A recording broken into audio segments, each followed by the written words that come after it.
All right, do I miss getting drunk? That's the question. There's two answers to this, so there's two parts to this answer. There's missing getting drunk right now, 10 years after I stopped drinking alcohol, and then there's missing getting drunk back then when I was in the middle of the crappy end of actually stopping drinking alcohol. So when I was still in that drinker's brain, when the habit was still strong with me back in the day, when I was moving forwards and stepping across that line into the new life, I was still wired for that old life. But think about it like this. On your last day of drinking, you take a snapshot of your life, right? All your habits, all your thoughts, your actions, your friends, your environments.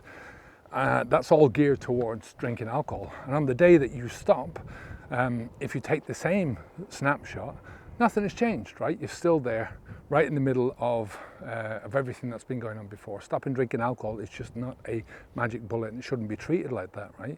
It's not going to fix everything. It's the start of your journey, the best start that you can make. So it's just that, it's a great start to the journey. Now, when I was just starting out every day, my mind was whispering to me, a couple of drinks won't harm you. There's nothing wrong with 1 or 2 beers. You know, the odd glass of wine is okay. You can moderate. You just didn't do it right the last time. But this time, oh boy, you're going to do it good this time. So being so close to the last time that you get drunk, that's always going to be a temptation there. You know, thankfully, you have the pain there for why you wanted to stop drinking in the first place, and that's going to keep you going. So yeah, you know, I miss getting drunk in the beginning. It's part of the change. It's part of that inner conflict. And 10 years later, I'm a different person. I live a different life. I don't have the same thoughts that I did back then. I don't deal with my problems in any way, shape or form the same way. I don't have the same problems, right? I don't think about the problems in the same way.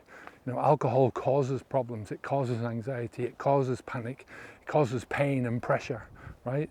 When we think about alcohol, when we think about how alcohol helps us, it only helps us momentarily. It helps us to release that pressure and the pain, right? But think about it, it's the alcohol that caused that in the first place. For good or bad, we live our lives with the ideas about who we want to be in life and the things we like to do. We have imaginations and we use those imaginations to pretty good effect most of the time to dream up the ideal scenarios for ourselves. And alcohol is one of the biggest imagination crushers around, right?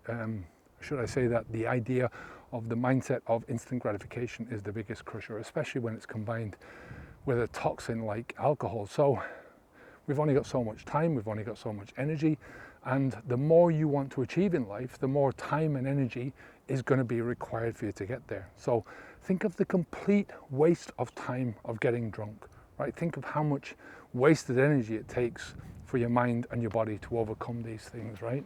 So in light of that, how could I ever miss something that was suffocating my life so much, right?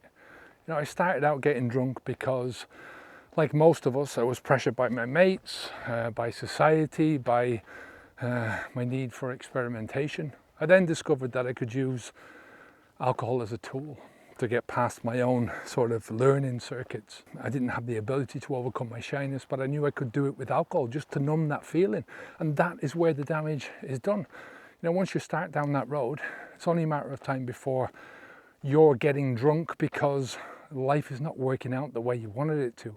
You're getting drunk because you want to hide from parts of yourself or problems that you don't want to see anymore, right? Or you don't want to see in the first place, right? Eventually, people, that's all they want to do is get drunk. They want to get drunk all the time because it's better for them than being sober, right? That's a big problem. So 10 years later, my life has changed. Not because I got sober, but because I got sober and I figured out some of the things that I needed to figure out, right? The things that I needed to do to turn things around for myself. I did the work and I moved on. And the desire to get drunk was a symptom of where my life used to be, right? The best analogy I can give you right now is looking back was like looking down a deep, dark well that had fallen down. I'd stayed down there for a few years and I really never want to go back there. Now, this all takes time and effort, right, to move on from this. How much? How long does it take? How much effort does it take? You know, that's down to you and your life and your problems and your thinking. But the best part is that Every day you get better at figuring things out. You get better at building new habits. You get better at building the new habits that you need to lift you in the right direction, right? Time and energy and focus, all focused in the right direction. That is the power that is amazing. Focusing your time and energy onto the things that you know are going to bring you the right results in your life. Apply that, and the good results that you want in life are inevitable. You know, if you want to learn more about how I can help you, go down below to the link to habitsv2.com, and I'll speak to you soon. Onwards and upwards, eh? Take care of yourself. Bye for now.